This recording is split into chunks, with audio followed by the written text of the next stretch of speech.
बिस्मिल्लाहिर्रहमानिर्रहीम। बहुत सारे पेशेंट को ऐसा लगता है कि जो इरेक्टाइल डिस्फंक्शन होता है ये हम कैसे डायग्नोज़ करते हैं कि इनको इरेक्टाइल डिस्फंक्शन जो है वो किस तरीक़े का है, इरेक्टाइल डिस्फंक्शन कितना पुराना है, इरेक्टाइल डिस्फंक्शन के पीछे कॉजेज़ और असबाब और कारण जो हैं वो क्या क्या हैं, ये हमें कैसे पता चलता है डायग्नोसिस से या आपकी हिस्ट्री से। ये डायग्नोसिस हम कैसे कंफर्म करते हैं कि आपको इरेक्टाइल डिस्फंक्शन के पीछे जो फैक्टर्स हैं, जो कारण हैं, जो असबाब हैं, और इसी तरीके से जो हम ट्रीटमेंट आपको रिकमेंड करते हैं वो किस तरीके से रिकमेंड करते हैं। और सेम इसी तरीके से इरेक्टाइल डिस्फंक्शन आपके अंदर जो होता है वो कैसे हम आपकी बातों से समझ जाते हैं कि आपको इरेक्टाइल डिस्फंक्शन है। ये आज के इस वीडियो में हम आप लोगों को समझाने की कोशिश करेंगे। बहुत सारे लोगों को लगता है कि बस पता नहीं है डॉक्टर साहब को मेरी बात समझ में आएगी नहीं आई। क्या चीज़ें इंपॉर्टेंट हैं ये आपको समझना चाहिए कि अगर हम हिस्ट्री आपसे ले रहे हैं या कोई भी डॉक्टर अगर आपसे इरेक्टाइल डिस्फंक्शन के बारे में पूछ रहा है तो क्या चीज़ें इंपॉर्टेंट होती हैं, ये आपको समझने की कोशिश करनी है। तो आज की इस वीडियो में हम यही सारी चीज़ें आपको बताने की कोशिश करेंगे। मेरे बारे में आप जानते हैं, मैं हूं डॉक्टर निज़ामुद्दीन कासमी और as a sexologist and infertility specialist हमारी जो प्रैक्टिस है वो 10 सालों से सायरा हेल्थ केयर में हो रही है। ये सायरा हेल्थ केयर बाराबंकी उत्तर प्रदेश में सिचुएटेड है। हमारे यहाँ प्योर हर्बल मेडिसिन के थ्रू क्योरेबल ट्रीटमेंट देने की कोशिश की जाती है। अगर आपको इससे रिलेटेड कुछ इश्यूज़ हैं तो आप हमारे सेंटर पर डायरेक्टली तशरीफ़ ला सकते हैं। ये सायरा हेल्थ केयर बाराबंकी उत्तर प्रदेश में सिचुएटेड है। बाराबंकी बस स्टॉप और रेलवे स्टेशन से बिल्कुल वॉकिंग डिस्टेंस पर है। आप टहलते हुए आसानी से हमारे यहाँ तशरीफ़ ला सकते हैं। अगर आप दूर हैं, किसी दूसरी कंट्री में हैं, नहीं आ सकते हैं तो भी कोई परेशान होने वाली बात नहीं है। आप हमसे ऑनलाइन कंसल्ट कर सकते हैं। हमारी वेबसाइट है www.sairahealthcare.com। इस वेबसाइट पर विज़िट करके आप दुनिया के किसी भी कोने से अपना अपॉइंटमेंट शेड्यूल कर सकते हैं और आप डायरेक्टली हमसे कंसल्ट कर सकते हैं। देखिए, हिस्ट्री बहुत इंपॉर्टेंट होती है और बहुत मतलब ऐसे क्वेश्चन हम पेशेंट से करते हैं कि पेशेंट जो होते हैं बहुत ज़्यादा शर्मा जाते हैं, एम्ब्रेस हो जाते हैं, लेकिन ये चीज़ें इंपॉर्टेंट बहुत होती हैं, है ना। तो हम क्या क्या चीज़ें आप लोगों से बात करते हैं वो आप थोड़ा समझने की कोशिश करिए। हम क्या क्या आप लोगों से डिस्कस करते हैं, थोड़ा सा कॉमनली हम आप लोगों को बताने की कोशिश करते हैं। देखिए, कभी कभी फिज़िकल एग्जामिनेशन भी इंपॉर्टेंट होता है, बट एवरी टाइम नहीं।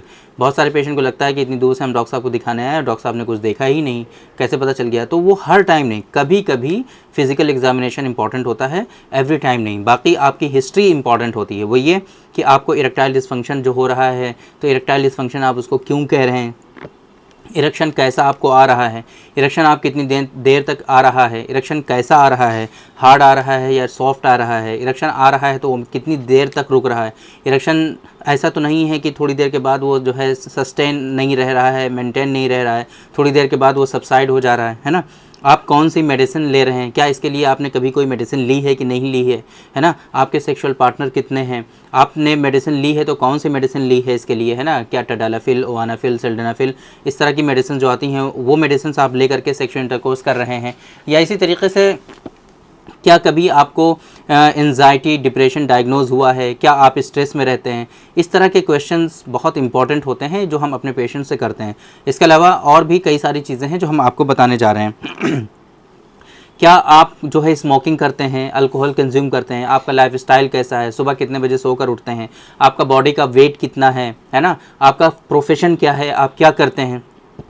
बहुत सारे लोगों को लगता है कि ये प्रोफेशन पता नहीं क्यों पूछते हैं, बट प्रोफेशन को जानना इसलिए इम्पॉर्टेंट होता है कि आपका लाइफस्टाइल कैसा है वो आपके प्रोफेशन पर डिपेंड करता है। बहुत सारे लोग ऐसे हैं जिनका प्रोफेशन ऐसा है कि वो रात में काम करते हैं, तो उससे ये पता चल जाता है कि आप रात में ज़्यादा सो नहीं पाते हैं, है ना। बहुत सारे प्रोफेशन ऐसे होते हैं जो खड़े होकर के जिसमें खड़े रहना होता है, बहुत सारे प्रोफेशन ऐसे होते हैं जो सिटिंग पोजीशन में रहते हैं, वो बैठे रहते हैं।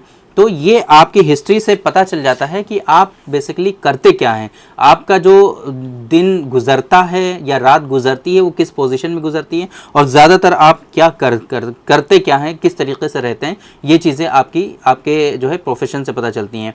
बाकी इसके अलावा आपको जो है कहीं आप किसी तरह की मेडिसिन तो नहीं चल रही है, आपकी हाइपरटेंशन तो नहीं है, आपको डायबिटीज़ मेलाइटस तो नहीं है आपको, है ना। ये आपकी हिस्ट्री से ही पता चल जाता है, हमें आप खुद ही बताते हो। और आप जो है डिप्रेशन, एंजाइटी के लिए कौन सी मेडिसिन ले रहे हैं, कितने दिनों से ले रहे हैं, कैसा आपको डिप्रेशन है, कैसी आपको एंजाइटी है, स्ट्रेस आपको किस चीज़ का है, उन चीज़ों से निकालने की कोशिश की जाती है ना। आप लोगों को कैसे हम इन दवाओं से आपको छुटकारा दिलाएं, इसके लिए भी हम कोशिश करते हैं। तो इस तरीके से आपका जो इरेक्टाइल डिस्फंक्शन होता है वो डायग्नोज होता है और ये पता चलता है कि आपको जो है इरेक्टाइल डिस्फंक्शन जो है वो कौन सा वाला है, और इरेक्टाइल डिस्फंक्शन जो है कितने दिनों से आपको इरेक्टाइल डिस्फंक्शन है, और इसके पीछे के फैक्टर्स क्या हैं, ये चीज़ें आपकी हिस्ट्री से कंफर्म हो जाया करती हैं और पता चल जाता है कि आपको इरेक्टाइल डिस्फंक्शन किस तरीके से है। बाकी इसके अलावा कभी कभी हमें आपके फ़ीमेल पार्टनर से भी डिस्कशन करना पड़ता है, फ़ीमेल पार्टनर से भी बात करनी होती है कि भाई इनको क्या परेशानी है, आपको क्या फ़ील होता है, आपको कहाँ पर कमी लग रही है। ये सारी चीज़ें फ़ीमेल पार्टनर से कंफर्म की जाती हैं। बहुत मतलब फ़ीमेल पार्टनर से भी डिस्कशन काफ़ी इंपॉर्टेंट होता है ऐसी कंडीशन में। तो ये कुछ हिस्ट्रीज़ हैं, ये कुछ क्वेश्चंस हैं जो आपसे किए जाते हैं ताकि आप लोगों को प्रॉपर डायग्नोस किया जा सके कि आपको इरेक्टाइल डिस्फंक्शन जो है वो किस तरीके का है, और इरेक्टाइल डिस्फंक्शन जो है उसके पीछे के फैक्टर्स और कारण क्या हैं। क्योंकि बहुत मरतबा ऐसा होता है कि बहुत सारे पेशेंट जिनको इरेक्शन ऐसे अचीव हो जाता है, नॉर्मली वो कभी भी इरेक्शन आ जाता है, कभी कुछ सोचते हैं तब इरेक्शन आ जाता है, लेकिन ड्यूरिंग सेक्सुअल इंटरकोर्स उनको इरेक्शन नहीं होता है। जब सेक्सुअल एक्साइटमेंट होगा तब उनको इरेक्शन आ जाएगा, लेकिन जब उनको सेक्सुअल इंटरकोर्स करना होगा तब उनको इरेक्शन नहीं आएगा। बहुत सारे पेशेंट इस तरह के होते हैं, तो इससे फ़ौरन ये समझ में आता है कि इनको परफॉर्मेंस एंजाइटी है, ये आदमी बहुत ज़्यादा सोचते हैं, ये आदमी जो है बहुत ज़्यादा स्ट्रेसफुल रहते हैं सेक्सुअल इंटरकोर्स को लेकर के।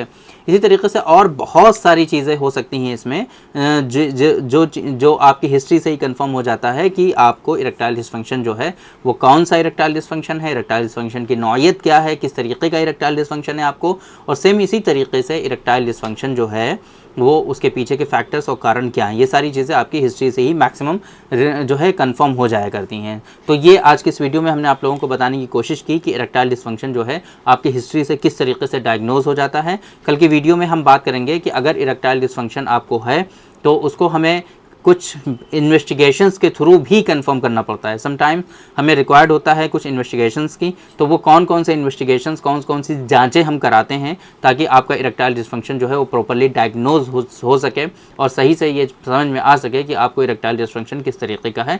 तो कल की वीडियो में हम आप लोगों को बताएंगे कि कौन कौन से इन्वेस्टिगेशंस हमें रिक्वायर्ड होते हैं इरेक्टाइल डिस्फंक्शन को प्रॉपर्ली डायग्नोज करने के लिए। बाकी अगर आपको इस तरह की कोई परेशानी है, बहुत परेशान हैं आप, तो आप हमारे सेंटर पर डायरेक्टली तशरीफ़ लाइए। दूर हैं आप तो हमारी वेबसाइट पर विजिट करके आप दुनिया के किसी भी कोने से अपना अपॉइंटमेंट शेड्यूल कर सकते हैं और आप डायरेक्टली हमसे कंसल्ट कर सकते हैं। तो उम्मीद करते हैं कि आज के इस वीडियो में जो इन्फॉर्मेशन हमने आप लोगों को डिलीवर करने की कोशिश की है वो आप लोगों को ज़रूर समझ में आई होगी और आज के इस वीडियो से आप लोगों को ज़रूर फ़ायदा हुआ होगा। तो थैंक यू वेरी मच, बहुत बहुत शुक्रिया आपका। आज के इस वीडियो में इतना ही। इंशाअल्लाह कल फिर मुलाकात होगी आपसे एक दूसरी वीडियो में, हम डिस्कस करेंगे आपसे एक दूसरे टॉपिक पर। तब तक के लिए आप हमें इजाज़त दीजिए। अस्सलाम वालेकुम।